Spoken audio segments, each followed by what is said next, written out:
Good evening and welcome to the August 10th, 2022 meeting of the Edina Planning Commission. The city is committed to continuing to receive and hear your input on matters. We have been collecting public input through voicemail and our engagement website, bettertogetheredina.org. It is important that you know all comments that have been submitted have been received and read prior to the start of this meeting. You do not need to submit the same feedback in another way. All feedback is considered equally, regardless of the way in which it was submitted. Tonight, there is one public hearing. Individuals who want to provide testimony remotely for the public hearing tonight can call 888-504-7949 and enter participant passcode 381587. Everyone will be allowed up to 3 minutes to speak. Please give your full name and address, and staff member Liz Olson will let anyone who calls in know if they have gone over their 3 minutes. Please remember you do not need to call in or comment live tonight if you have already provided feedback. And also, do not repeat information that was already presented. Please provide testimony if you have new comments or information to bring forward. So with that, we will go ahead and do our roll call. Commissioner Padilla. Present. Commissioner Miranda. Here. Commissioner Smith. Present. Commissioner Alkire. Here. Commissioner Barbaro. Here. Commissioner Strauss. Here. Commissioner Olson. Here. Chair Agnew. Here. All right, next on our agenda is the approval of our agenda for tonight. I will entertain a motion to approve that. Motion to approve the meeting agenda. Second. All those in favor, please say aye. Aye. Any opposed? All right, our agenda has been passed. Next up is our approval of our meeting minutes from our July 13th, 2022 meeting. Any changes to make to that? Otherwise, I will entertain a motion. I move approval of minutes. Second. All those in favor, please say aye. Aye. Any opposed? All right, our minutes from July 13th have been approved. Next is our community comment portion. So we will hear from residents in person who would like to speak about something not on tonight's agenda or scheduled for future public hearings. You may speak up to 3 minutes, and after giving your full name and address, the green light on your podium will turn on. When you have 30 seconds remaining, the yellow light will turn on, and when you are out of time, the red light will turn on. So with that, invite anyone up to speak for our community comment. Seeing none, we will continue on to our public hearing. So first, we have Assistant Planner Boddicker, who will present a variance for 4914 Bruce Avenue. Whenever you're ready. Thank you.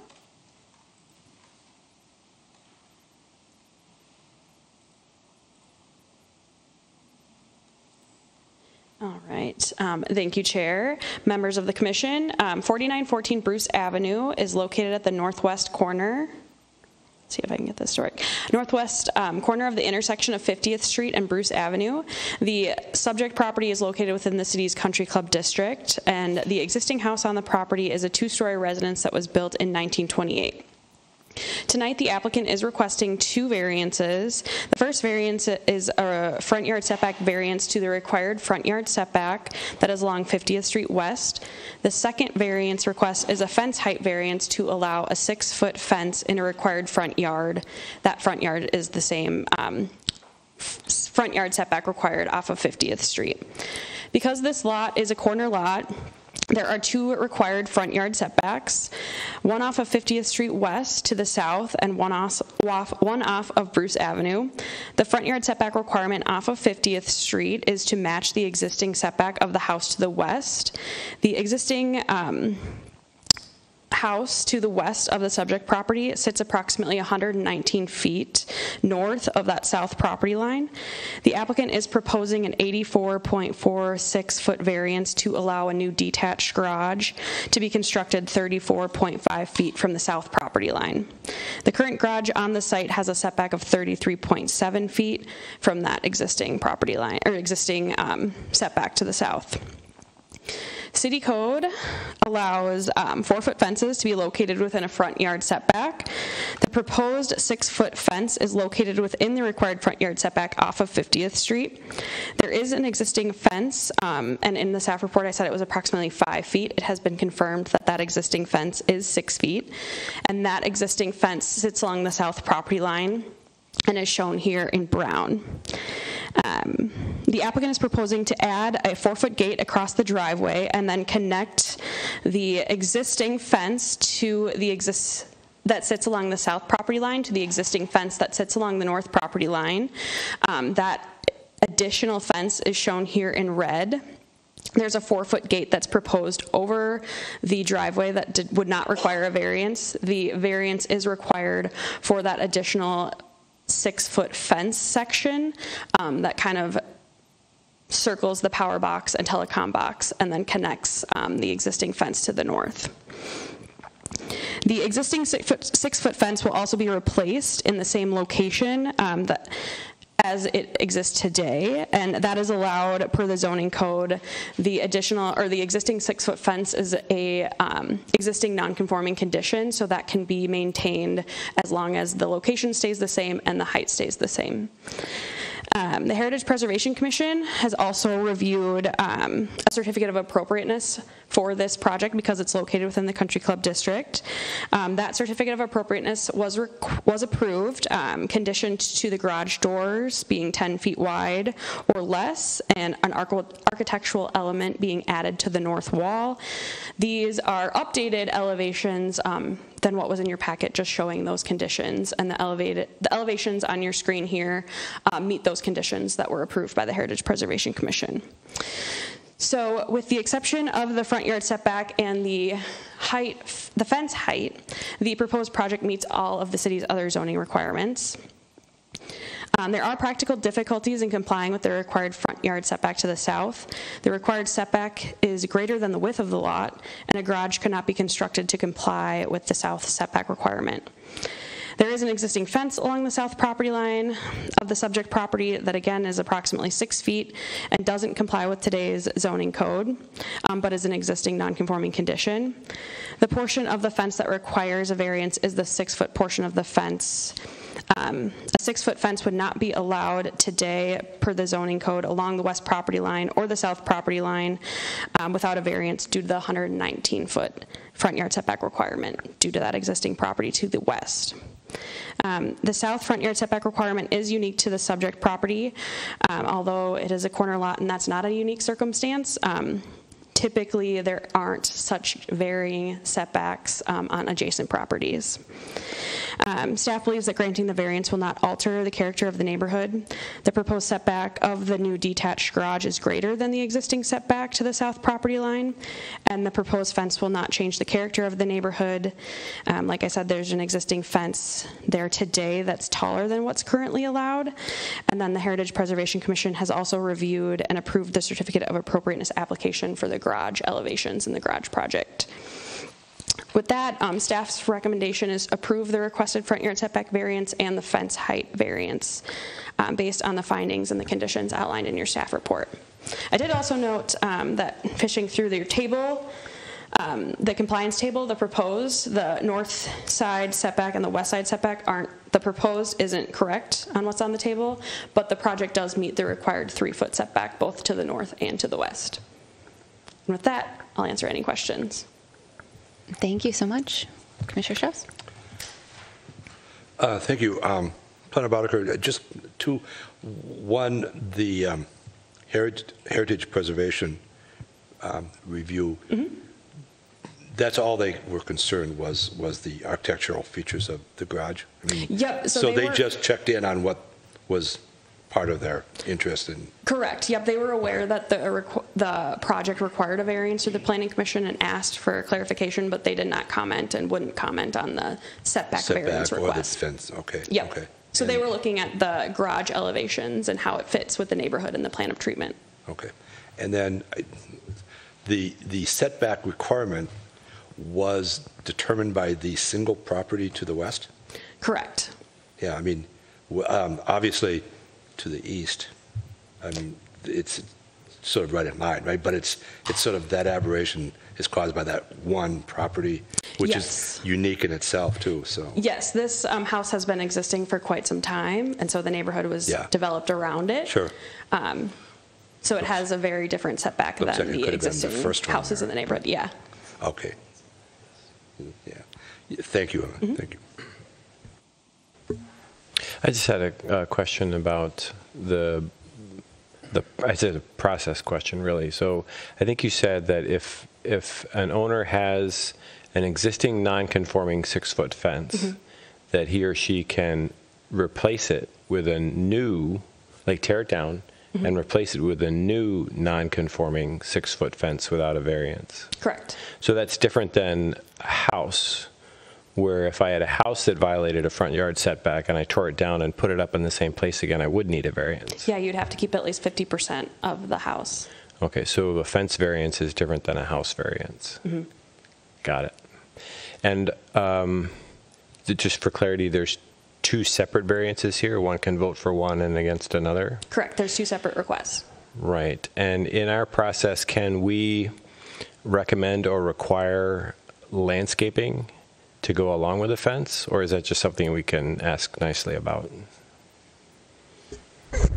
Yes, you could require landscaping, screening, anything to minimize the impact of what that variance is being requested for. So landscaping, definitely, you can add conditions. Okay, thanks.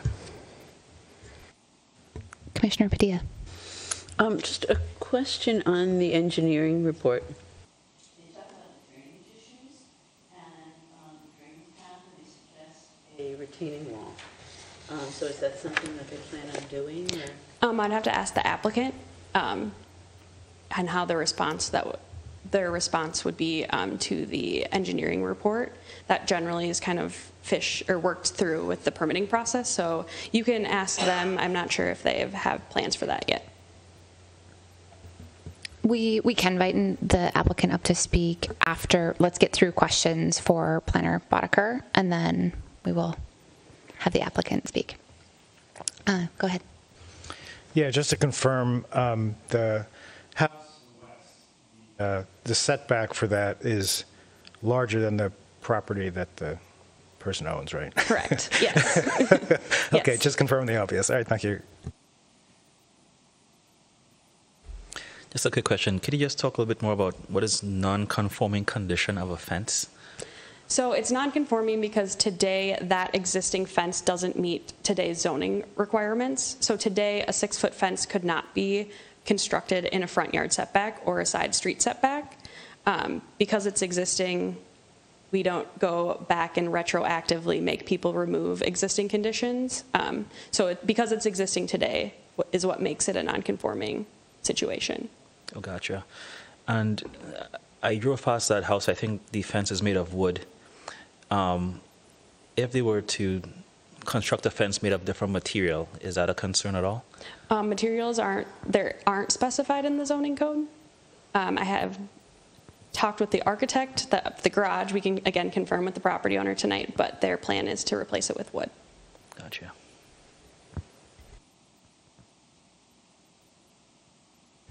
All right, seeing no other questions, I would love to invite the applicant up if you would like to first present anything or say anything, and then to answer some of the questions. Yeah, sure.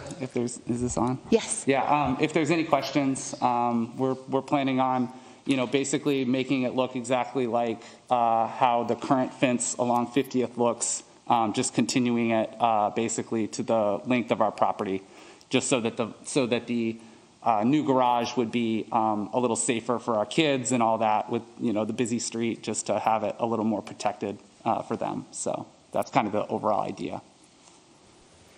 Thank you. And yeah, and as to the retaining wall, we actually hadn't seen the engineer's report. So if, I think that would be something that, if we haven't had any drainage issues, but yeah, if there was any sort of concern, we would, definitely build that into kind of the plan of that we would go for. So, but yeah, I hadn't seen that. So, Thank you. Any other questions for the applicant tonight? No? Well, wonderful. Thank you for coming in. Any other questions before we open up our public hearing? Please, Commissioner Smith. Just one technical question, maybe for Carrie. That electrical box that's in the front there, does that belong to the city? And that's why when you build a fence, you have to build it around that electrical box?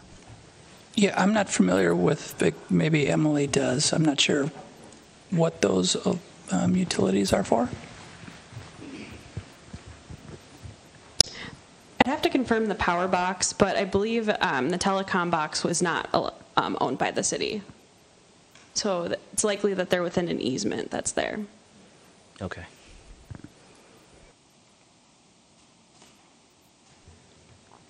All right, seeing no further questions, I will go ahead and open up our public hearing. Seeing that we don't have anyone in person to speak, we will hear from those who would like to dial in. So please call in now at 888-504-7949 and enter participant passcode 381587. Everyone is allowed up to 3 minutes to speak. Please give your full name and address, and staff member Liz Olson will let anyone who calls in know if they've gone over those 3 minutes. And remember, it is not necessary to provide testimony if you have already done so another way. And if we could also get the phone number to show up on the screen, I think that would be beneficial. Thank you. We don't have any callers right now. I will wait our full minute.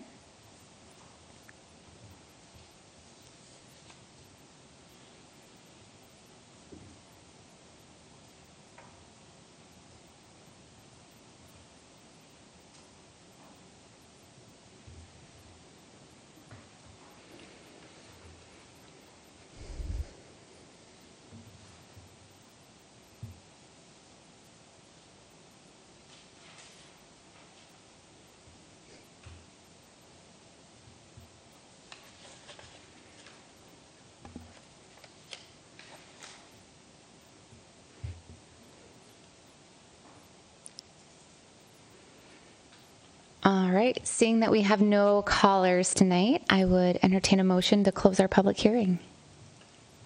Move to close the public hearing. Second. All those in favor, please say aye. Aye. Any opposed? All right, the public hearing portion has been closed. So I will open it up to comments from any of my fellow commissioners.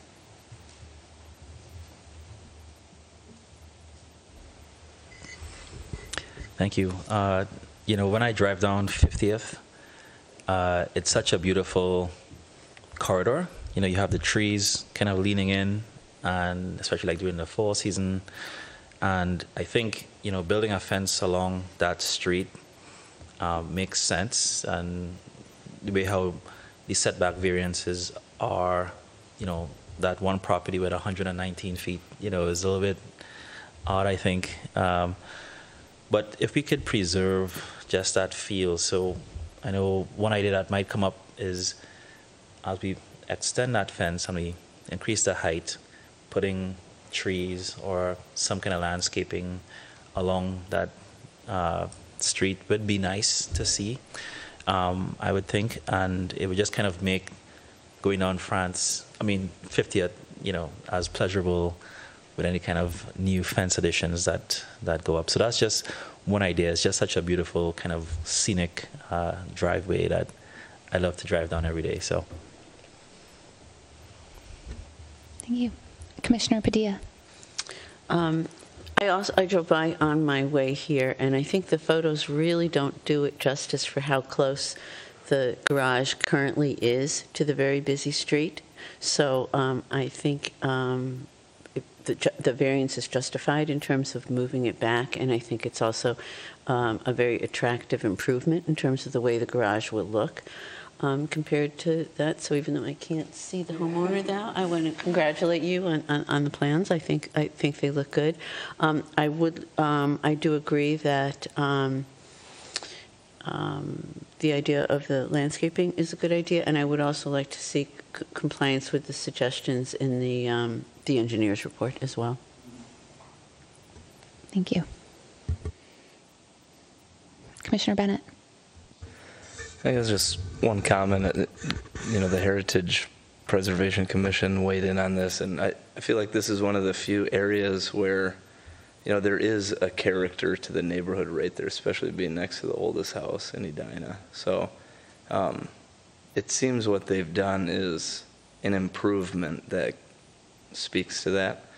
I guess just the one word of caution is just having some sort of easement in place in that southwest corner with those utility boxes. Sometimes different utilities have access requirements if they have to service it, so it might benefit you putting landscaping along where you have the fence proposed and putting the fence a few feet back, just so you don't have to tear down a fence if they have to improve it or do anything or access it. But otherwise, I support it.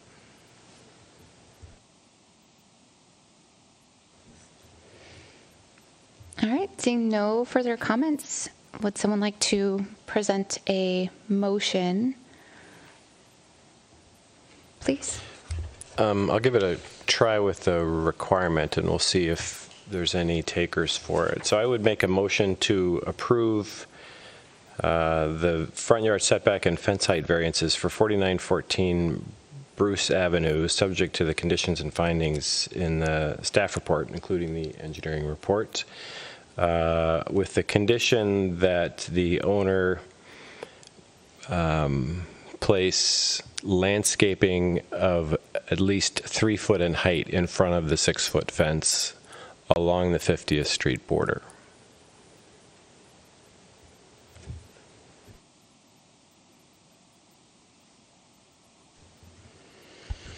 $3 feet now or 3 feet later? 3 feet when mature. I'll take that as a friendly amendment.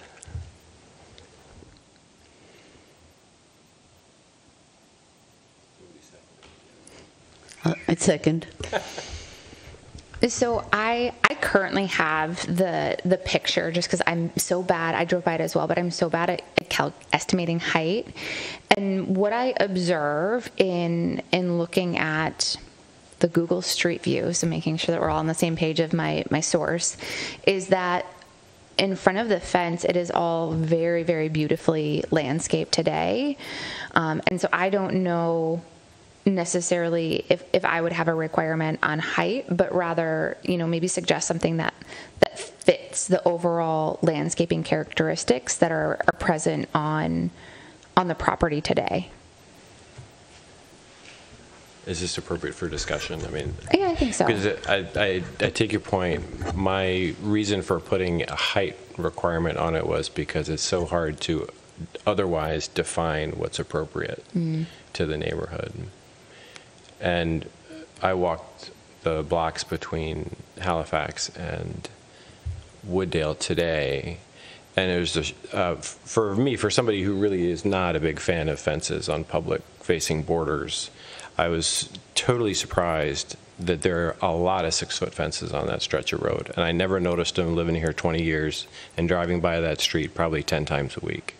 And the reason I don't notice them is because, as Commissioner Smith said, the other environment is so pleasant, and the owners have taken the care to landscape in front of the fence so you're not drawn immediately to it. So I do want to require something, but I mean, I'm open to making it a little bit less prescriptive if the commission prefers to do that.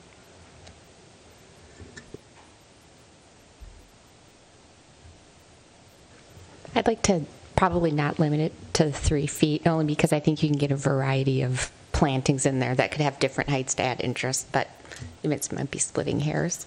I get your point. I'm fine with that. So who's the parliamentarian here? Should the person who made the original motion, me, take that another stab at it without the requirement, or does somebody offer an alternative motion? Change your mind. Okay, I can do that. All right, so I'm going to offer an alternative motion. I got to start over again. Make a motion to approve the front yard setback and fence height variance for 4914 Bruce Avenue, subject to the findings and conditions in the staff report, including the engineering report, with the added requirement of appropriate landscaping in front of the newly constructed fence the new fence and the replaced fence to the east along 50th Street. Second. Oh. You know you hit it when you get 2 seconds right away. Yes.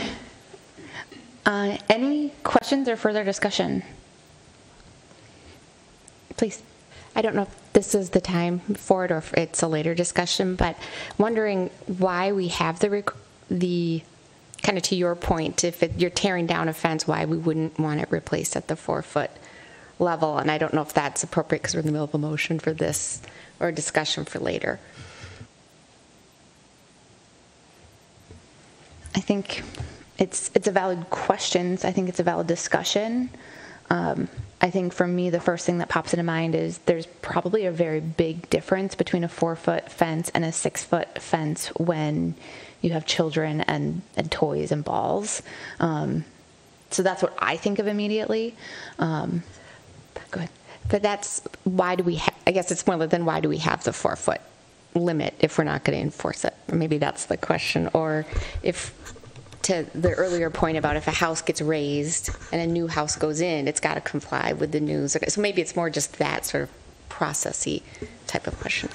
Yeah, that might be something we could take up at a future date, because I know we have enforced this ordinance before. It was about a year ago we denied a variance, a 6-foot fence variance on Benton.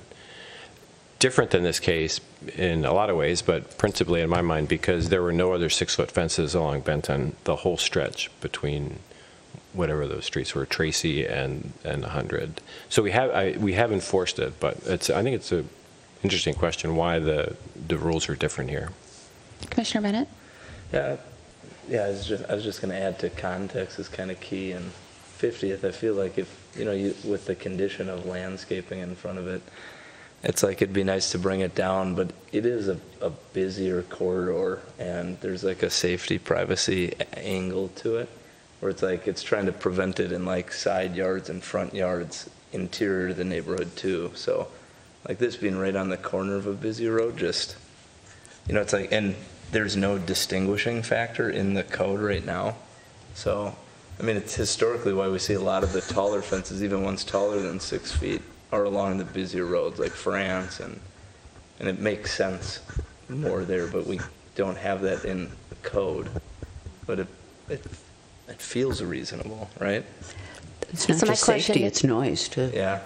So my question isn't necessarily about this project, but just in the future, if there's a house that's maybe in the middle of a neighborhood that has an existing 6-foot fence, why do we even have the 4? It's more sort of why do we even have the ordinance, and if it's not really going to be enforced, if fences are going to be taken down and replaced, because then it doesn't get us to where we want to be. But I agree on the busier corridors. I mean, that makes sense. There's some logic there for why. So it's not this case. It's more sort of the principle behind it, I guess.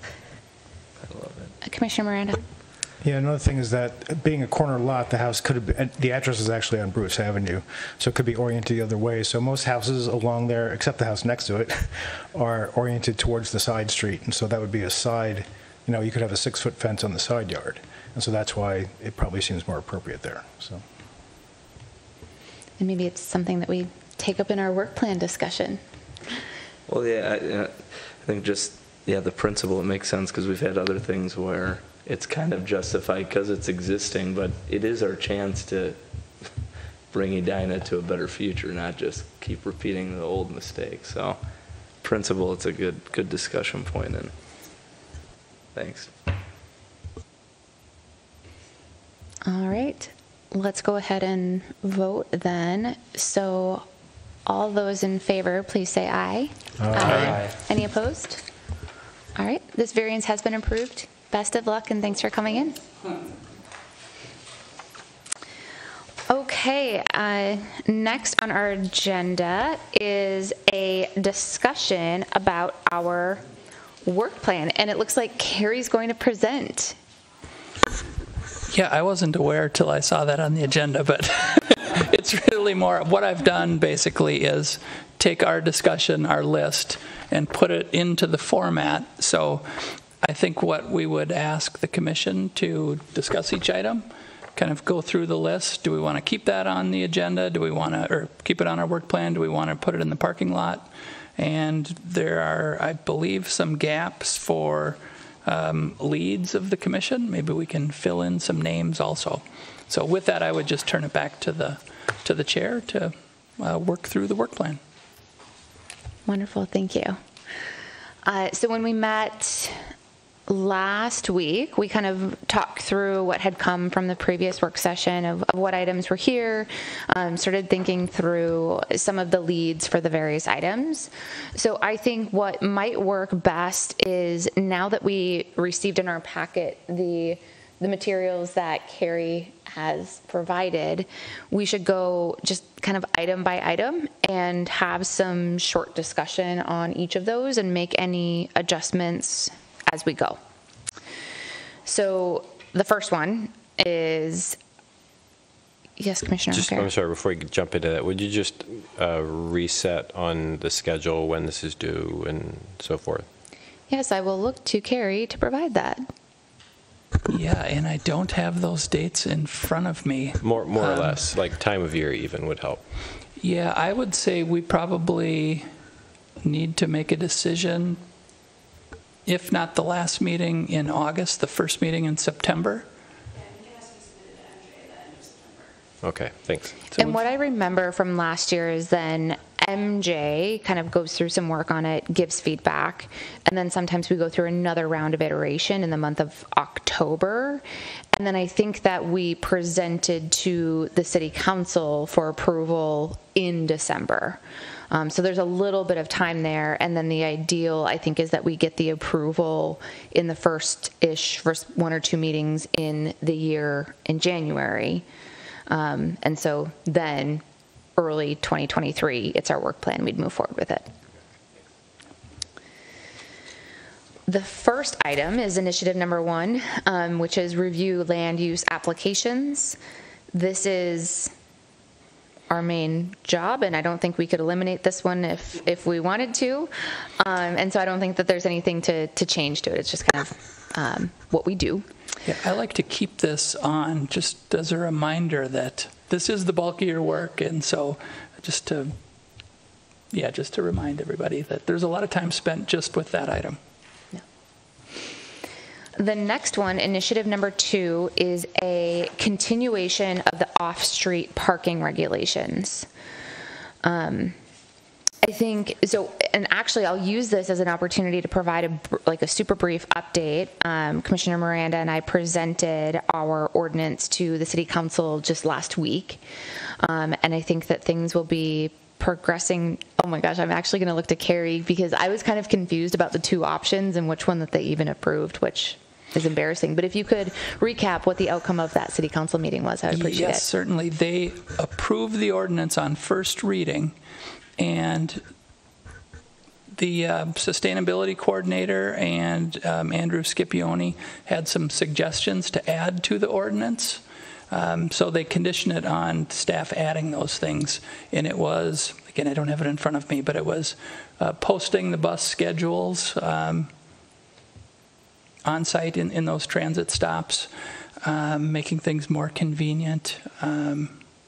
So it was just nothing really substantive, but just enhancing the ordinance. So I've made those changes. It will go back to City Council at their meeting next week for hopefully second reading and approval. Perfect, thank you.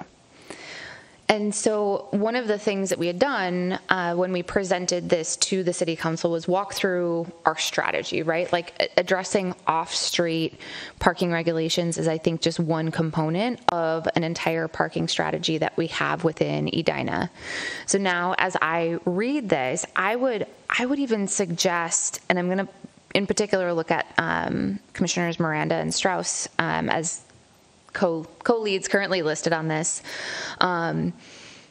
evolving this into potentially even being a working group, and removing the off-street parking component and saying, like, dive into parking in Edina as maybe as a part of a work group. But let's discuss that. Yeah, I think having a parking work group makes a lot of sense because it's going to be something, as you said, we listed a number of things on that presentation, and we're going to need, we're going to be investigating much more than just this limited thing that we're investigating right now. So, yeah. I think I recall, Commissioner Miranda, you had more of an interest in leading up the other one that was more about the areas of potential improvement. I forget the phrase. We'll get to that one. Do you want your name to remain as a lead on this, or should we open it up for others? Oh, sure. If other people want to volunteer, sure. Are there others that are really passionate about parking that would be interested in throwing their name onto this?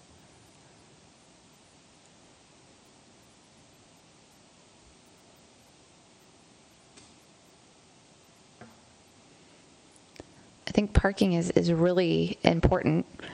And it is our number 2 initiative. And I do know that Commissioner Strauss Miranda have done a lot of work on it. Commissioner Alkire. I'm not volunteering. I want to say something if I can. Please. So I'm wondering, particularly if there's a working group involved, my intuition is it would need to be much more specific about the challenge for the work group rather than just parking or what's next with parking.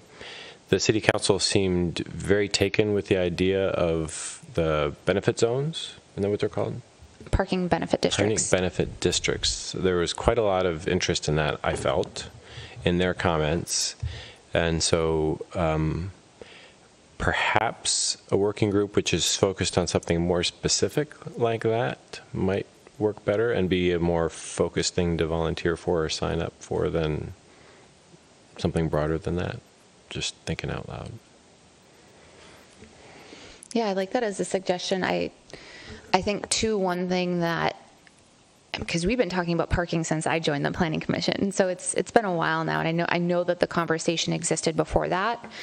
I think that a lot of our conversation has really been rooted in the off-street parking minimums that we have today. And as we dug into it, I think we saw how much more complex it is, right? Like the partnership that you need with the Transportation Commission and looking at Metro Transit and, what are we doing for on-street parking? Like it just became a lot more complex. And so I agree with, in order to set the working group up for success, it's important to narrow into a focus. I also today don't know that I have like what that next focus should necessarily be. I think parking benefit districts would be amazing.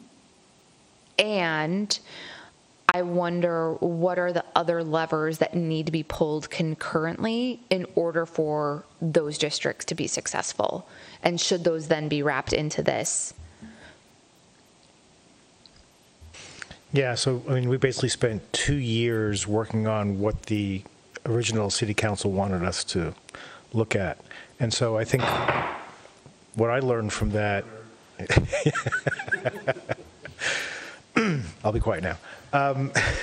What I learned from that is that I think what we want to do is come up, I mean, the first thing to do would be come up with, investigate what the next step should be as part of the working group, right? And present that to the City Council, kind of like what we're doing with ADUs, right? So we're not coming up with a plan for ADUs, we're doing some research and saying what the next step ought to be.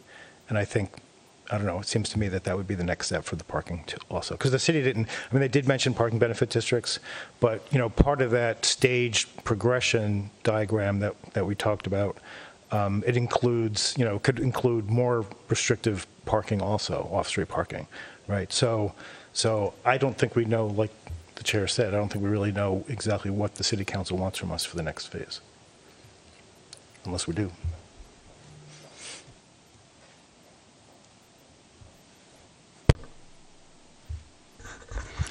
I would just add for what it's worth. So you recall that we had Nelson Nygaard assist us the last time, and we had a certain budget for them, and we only used about half of those funds. So we still have that availability to bring them in and help us formulate what to do next. That's a good call out. So I think based off of that, like, do we want to define it more here for the work plan as it is right now? And is this potentially work, you know, looking at Commissioners Miranda and Strauss, that we want to undertake over the next month or two to put in this work plan more of that definition? Or do we think that the first charge of the working group, because I mean, we know how long it takes to kind of spin that kind of stuff up anyway, would that first charge being a scoping strategy exercise of really just evaluating parking in Edina?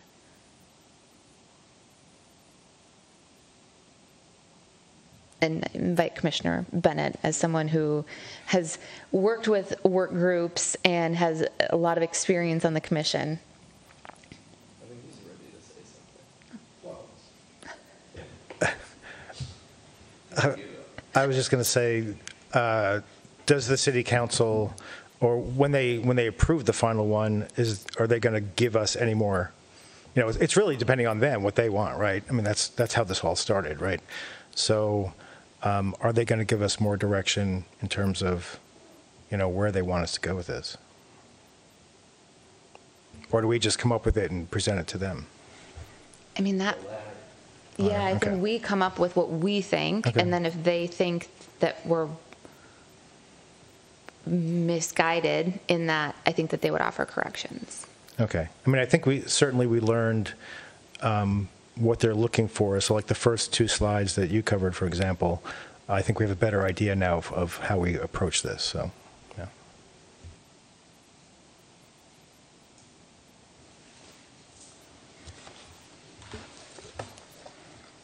Okay, so what I'm hearing is like support for doing a work group. Is that, and who is interested in being the co-chairs of the work group? Because if we don't have interest in co-chairing a work group, we won't have a work group. Just not to put too fine a point on it, but just from limited experience with working groups and task forces, we'll need to get a good ways down the funnel with a more specific question before we can have a work group, I think. So it would take a few people spending a few time to say, okay, here are the next steps, kind of what Commissioner Miranda was talking about. And there's a specific question that we can set or a specific question or two that we can set a work group off on, rather than, you know, something as large as it's shown here, I think. So I think there's some commission decision-making that needs to happen first. Maybe, yeah, with consultation from the city council. So that would be, I think, what the next step would look like before a working group.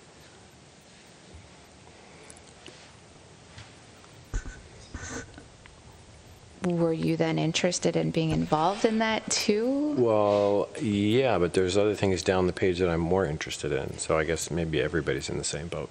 Okay. Okay, so maybe we'll table that and continue walking through. But I don't want to get to the end of this and not have a couple of people that are interested in carrying the torch forward on parking. Agreed. Because I do think it's something that we've worked really long and hard on. It's important, and I do want to see it continue. So initiative number 3 then is accessory dwelling units. Currently we have that this would be a follow-up / continuation of the work done in 2022. The deliverable being a recommendation to the City Council, with leads being Commissioners Smith, Bennett, and Miranda. I think so. I think if this is 2023, the focus should be to create the ordinance, ideally. 2022 is to produce the recommendation and to get it approved.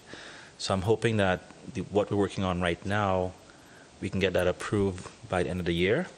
And then next year, we actually have an ordinance that we could put out there. So recommending to update the initiative title to suggest that the actual deliverable is the ordinance in and of itself that will hopefully be approved by, will come from City Council based off of the recommendation. Exactly. Okay. And then did I have those leads correct of Smith, Bennett, and Miranda? Yeah, I mean, I'll participate, but I don't think I'm going to be a lead on that. Okay. Because I've got a bunch of other stuff to do. Okay, so we'll take off Miranda. I'll be an accessory to this as well. I'll be a co-lead. Okay. Accessory to the accessory dwelling unit. Any further discussion on that one? Okay, we will move down to initiative number 4, which is consider our areas of potential change for future small area planning, being led by Commissioners Miranda and Bennett. And this is where I think I'll be more of an accessory and not a lead on this one. So I was just interested in participating, not necessarily leading, but co-leading the prior one. Me too. Be another accessory. Be accessory to Commissioner Bennett. Will be your accessory. So maybe what you'll do, Commissioner Miranda, is we might even just put you as lead, but as a part of your role, solicit input from everyone on the Planning Commission. So I don't think this needs to be a working group right away. I would say just more a subcommittee, right? Or Commissioner Miranda. Like, I don't know that it's even necessarily like a subcommittee necessarily, but I think that we're limited to those 2 items, so we can keep it as a subcommittee. So discussion-wise, the beginning of this, was it, staff was going to kind of spend a bunch of time to kind of pre-identify some of this after like some guidance and facilitation of what your, what areas that we're talking about or trying to explore, just kind of find the anomalies and other things? Is that how you see it? I just want to, if we're discussing it now. Sure. If they want to, sure. I think part of what we would be doing right away would be figuring out what areas would be important to look at to decide whether something is an area of change, like transportation changing through the corridor or, those sort of things. So, I think if we maybe gave them a list of things to look at or data we would need or something. Does that make sense? Give you a little guidance? Yes, yep. And I think the commission here, you've identified some of these areas just from the development projects that that have come through in the last year. So some of this is in the works. Okay. So in all, this feels like not to little the work, but it feels like a relatively small lift in that ultimately the scope of this initiative is making a recommendation to the City Council of these are the 3, a certain number of areas that we would love to create area plans for or do more work towards, and then getting their sign off. Am I understanding that correctly? Yeah, I kind of look at it as, maybe here's a half dozen potential ones. Here are the ones that we think are most important for these reasons, sort of thing. I see it too as also kind of like teeing up our next comprehensive plan. Hard to believe we're already thinking about that, but God. These are the areas that we want to tee up to really concentrate on, and it's going to be only 5 years now. Well, and just, I feel like a lot of the zoning in some of those, it's just this one-off. It's this anomaly that it's just been kicked down the curb a couple comp plan updates, and like the Kevin Keys, it's like no one thought about that, but that's just been kind of staring at everyone. It's like that's going to change soon. So even like that doesn't need a small area plan or anything like it, but those kind of things I think should be part of our, that's maybe the on the bottom of the list, but we should at least just address the zoning and have that ready to get adopted either for the comp plan update or in advance of it. Yeah, that's one thing I mentioned actually, and maybe because everything we have now is a node, and maybe we need to think of a corridor. Yeah. As because other cities do look at corridors in addition to nodes or whatever. So, but investigate that. We don't know what the result is.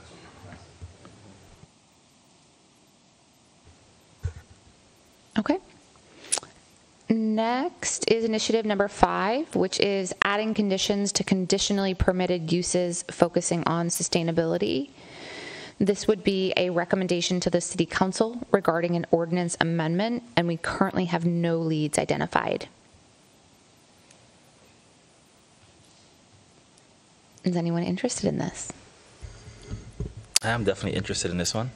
I think this is one that's going to be very important for us as a city, as we think about the future, as we think about climate change, as we think about sustainability. We've always had in our discussions with developers recommendations on what they could do to have environmental preservation, but there was never anything that was really binding to really make them do something about it. So I see this as being a step in the right direction by making it part of the conditional use permitting process, that they have that. So that's one. 2, of course, you guys have seen in the news with the Inflation Reduction Act, right? That's most likely going to pass and get signed maybe by the end of the week. And built in there is the largest portion is going towards environmental preservation and incentives for developers to add features to their buildings that would help improve on climate change, whether it's glass, reducing carbon emissions. So it all lines up essentially. And I think Edina, by having this as part of our work plans, we're a step ahead in really enforcing that. So I'm very excited.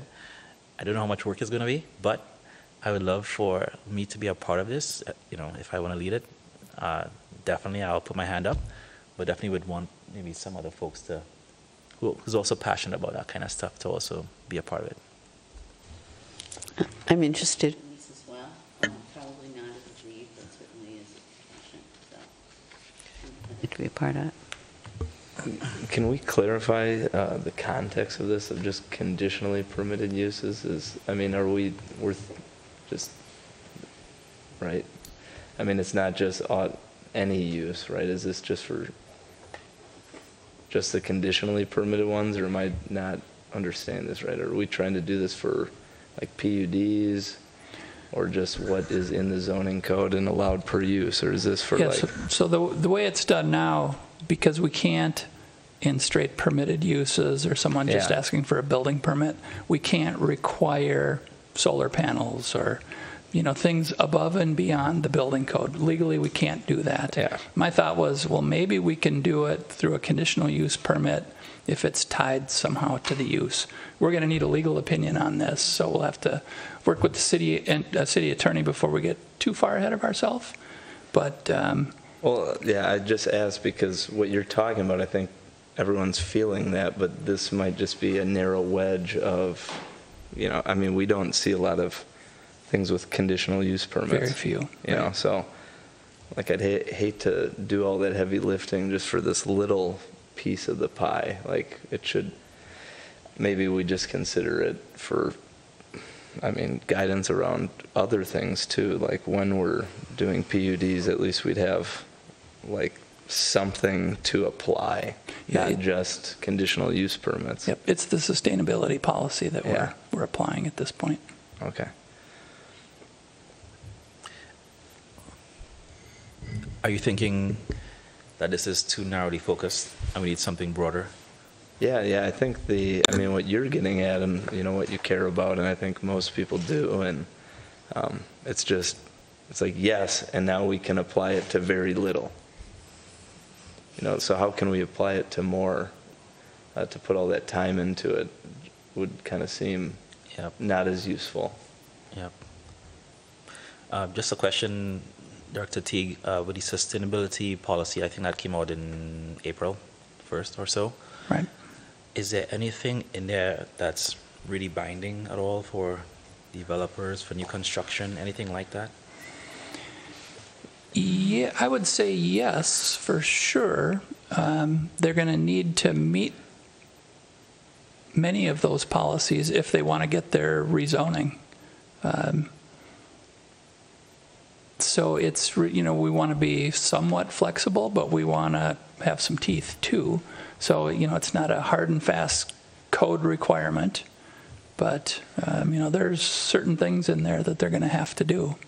And all of that has to be worked out before the city council will, approve a project.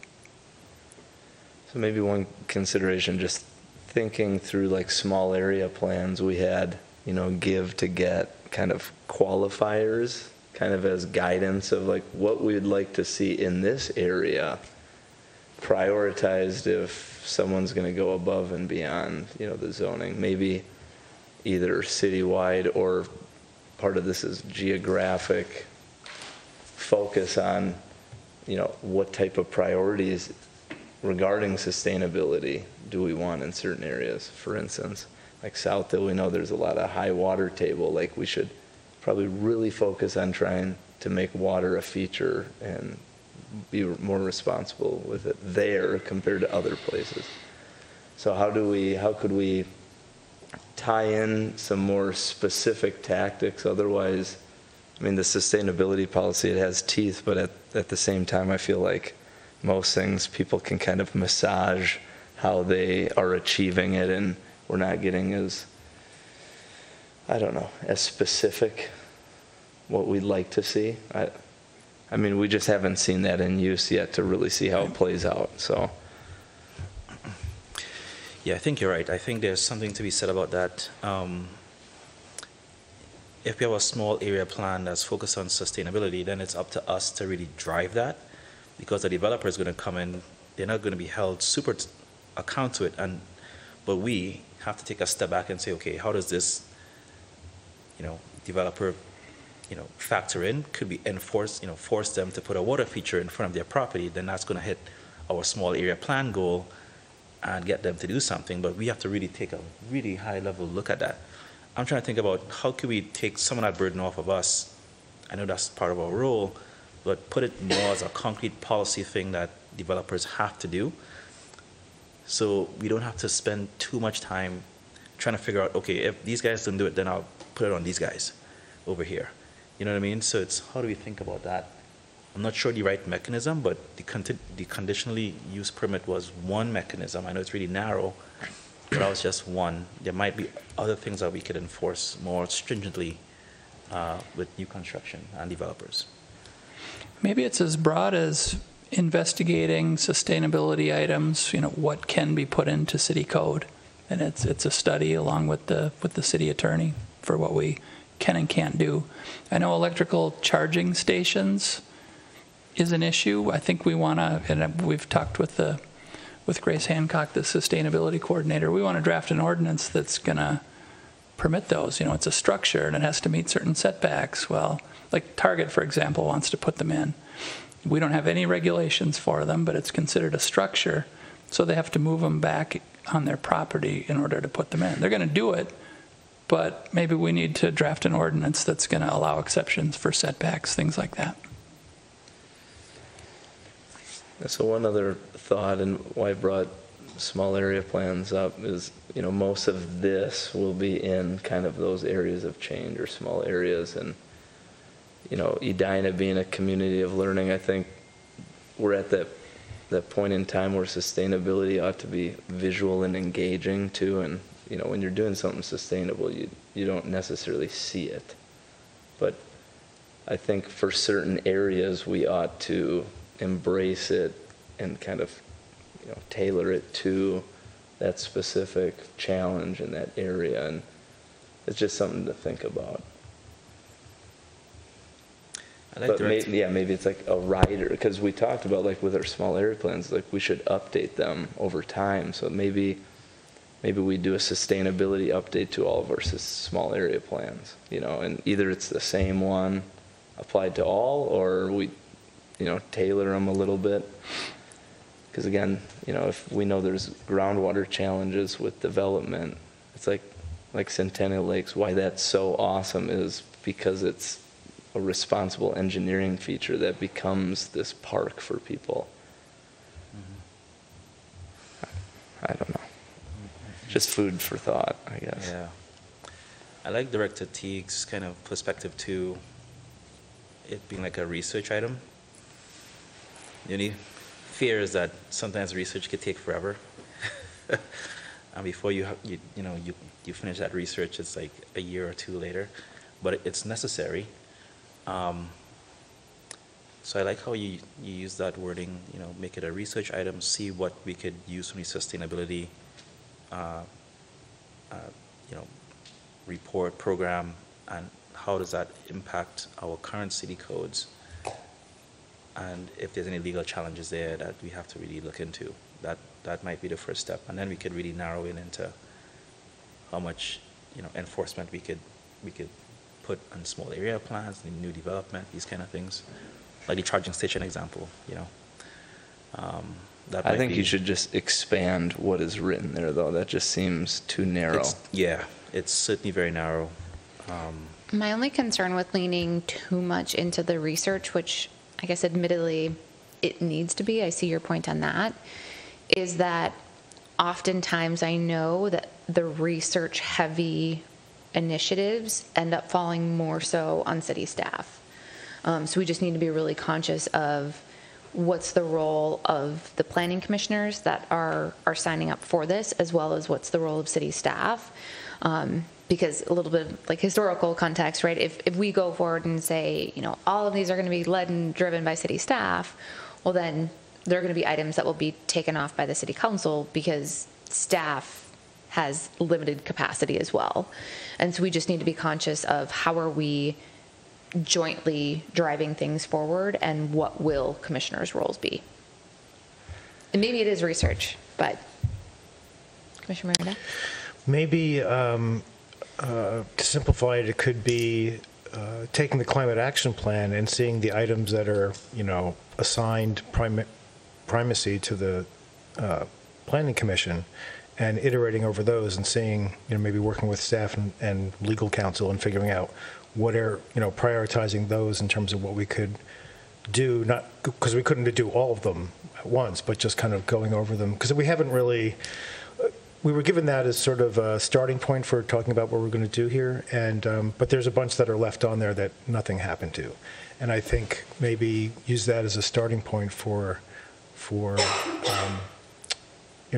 what our next steps would be.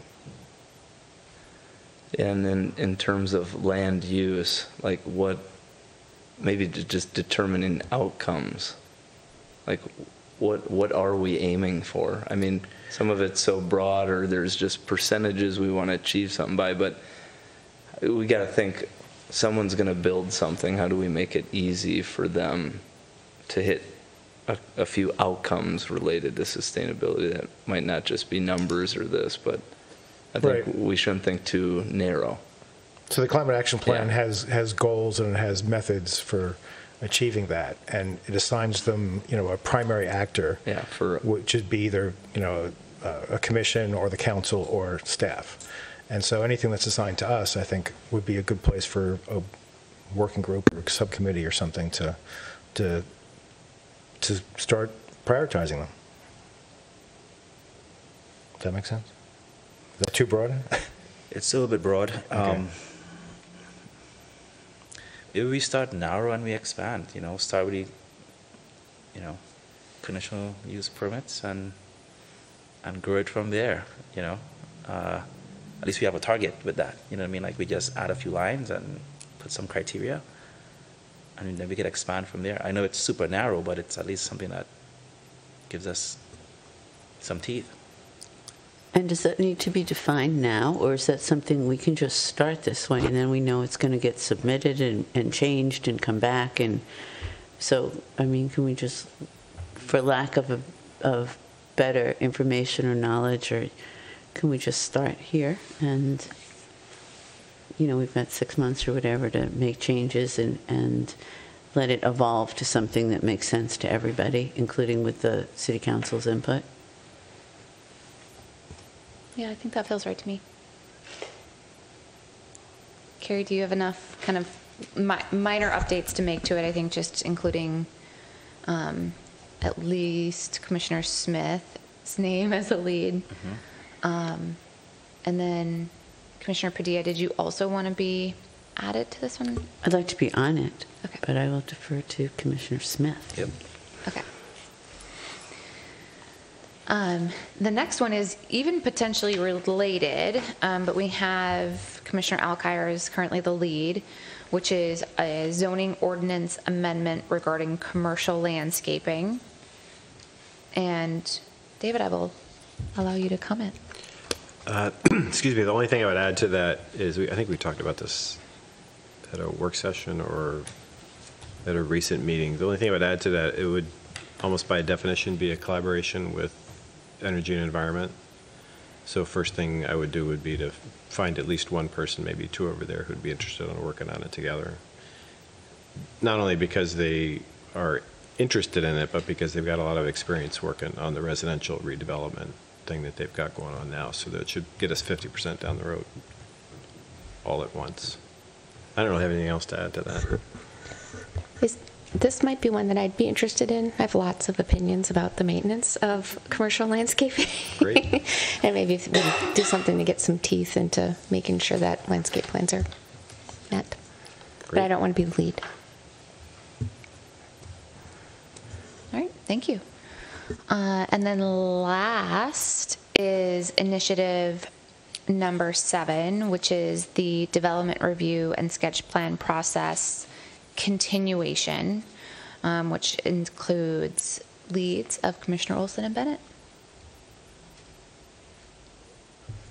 So we received copious amounts of information from Addison and the Planning Department and MJ, and we just need to kind of get my arms around that and start studying and hopefully come up with some recommendations based on, best practice, what other cities are doing to make the development process and the public hearing process a little simpler for developers, but also for the community, so that they don't get confused by multiple opportunities to hear input and different committees making different recommendations. It can get a little clunky sometimes, so starting that off.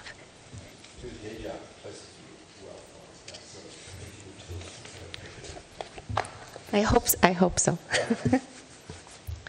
Just to add,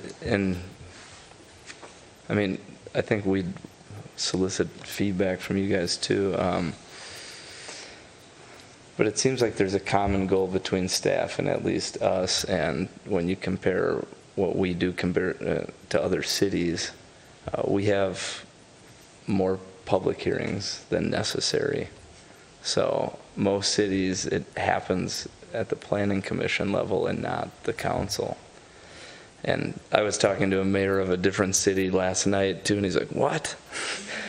He's like, "Man, that'd be a long meeting," and that's what's happening, So there might be some pushback if we tried to keep them here or had them go to the council, but that's a specific one that is probably the top target right now, but the trickiest to navigate. But that's kind of what we're angling right now. Take other people's thoughts on that. I guess MJ chimed in with, just from a public engagement standpoint, it's awfully difficult for someone to feel like they're obligated to show up to something in front of us and then have to show up again, and all this unnecessary duplicity. So how do we make it easier for everyone involved, like the developer, the residents, us, council, staff? But that seems like an easy one when you compare what we do to other cities, and I didn't really realize the extent of it, like we're an outlier. I think for this one, and I realize now we didn't do this for any of the others, so I'm not picking on you two, but would you feel comfortable adding in a target completion date to shoot for, just so that we're not, wrapping up 2023 before? I don't know about Jimmy. I don't know if today I'm ready. I think I've had a busy work week, and I think once I read the materials, I'm feeling a little overwhelmed because there was a lot of reading materials. But I think once we get a chance to review that and chat, we could probably come up with a date, because I probably should have a target date to just motivate me. Yeah. And even just thinking, if that's something that we could get by, mid-September of when we're presenting this, that I think would just be helpful, especially it's not very often that we have like 7 items that we're working through in kind of parallel, and I think that that's what brought us to the state of where we're at right now, of we're just getting started with this initiative, and it's August, and like no fault on either of you, right? We just had a lot of different initiatives, and so as we then go back and think through, you know, is this one that we think could, making this up, be completed by May, then we would know when to, you know, have you both ramping up on something else as we try to take on a lot next year. Yes, absolutely. I mean, I think May is my preference would be sooner than that, just to not let it drag, but I know it gets tough with timelines and schedules and stuff. Holidays. Yes. Okay.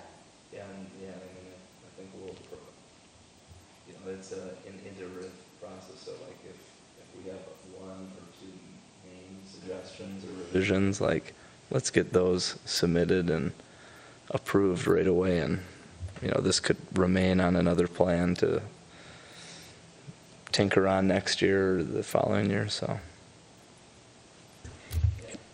March 1st, let's just go for it. March 1st. There you go. We look forward to it. Okay.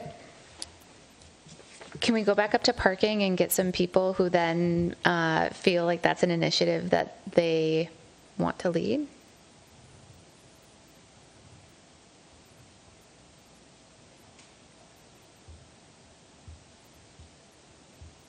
Are you guys talking about parking and how you want to step up to that?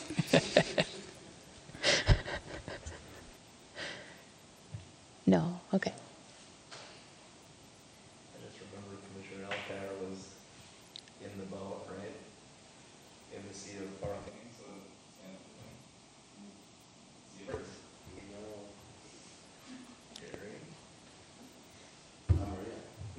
yeah.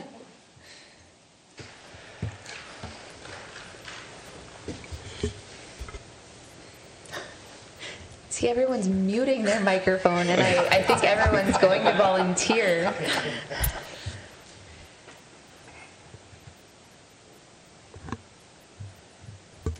All right, well, I'm maybe I'm a nay. Okay, yeah, I'll maybe reach out to some of you call. individually and work on my persuasion ability offline. All right. You feel like that's enough, Carrie, to take this to a next iteration? All right, let's move on then to our chair and member comments. Anyone have comments for tonight? Commissioner Smith? Oh. No. Oh, okay. The only comment is, you know, I've been engaging with my neighborhood association and the leaders of the other neighborhood associations. We tend to get together once in a while, have really good conversation. And with regarding to the process, you know, what we were just talking about, that came up as an item, which is, you know, sometimes we would make a decision on something and then it goes then to the city council and then they would make a decision. Most times we're in alignment, right? But there might be some times where we may not be in alignment. And so one thought is, you know, as we build that project out, you know, there might be an opportunity to get feedback from the community too, because they might have some ideas of how we could do things. And the other idea is that maybe there's like a threshold, maybe there's some low-level things that we could just decide as a body, and then there's some more high-level things that would have to go to the city council. There's a certain value at having a second opinion, almost like we would decide something and then the city council will, and you know, if 2 bodies agree, then you know it's probably a good decision. So there's something about that too. So I'm really curious to see, you know, as you guys kind of work through the process, kind of what comes back. But those are just some of the comments that I had on that particular one. Commissioner Padilla, did you have comments as well? Yeah, I don't know if this is the appropriate place, and I don't think this is the purview of this body, but I assume everybody got this over the last few days, and there are a couple of dates mentioned in here, all of which passed by the time this landed in my mailbox. So I don't know if, since we're the Planning Commission, who we talked to about planning when these things get mailed out. And, you know, I understand that it's bulk mail, you know, and that's like a giant question mark in terms of when it gets delivered. But, you know, it talks about the city council meeting, and there's a couple of other dates in here, and they just so happened that they were all at the very beginning of August, and this landed in my mailbox on the 7th, I think, or the 6th. So I don't know what the timing is for that, but it certainly impacts, I think, the credibility of the document, you know, and I think it's a great document, and I hope people read it and refer to it, and that they would look at it and say, oh, there's a city council meeting on August 3rd. I want to pay attention to that. Oh, that was last week. You know, so I don't know how this works in terms of timing, but I would hope that we could either move up deadlines or make mailings earlier or something to make this a more meaningful document. Just a thought. I don't know where that belongs, but It's in our communications department. We can pass along those comments. okay. Any others tonight? All right, Carrie? Just quickly, we mentioned, update from the last council meeting, we mentioned the parking ordinance. And the other two items that the council took final action on were the Concord and Countryside conditional use permits. So those have been approved. That's it for me. Thank you. I think last is adjournment. Can I have a motion to adjourn? Move to adjourn. Second. All those in favor, please say aye. Aye. Any opposed? Meeting's adjourned. Thank you.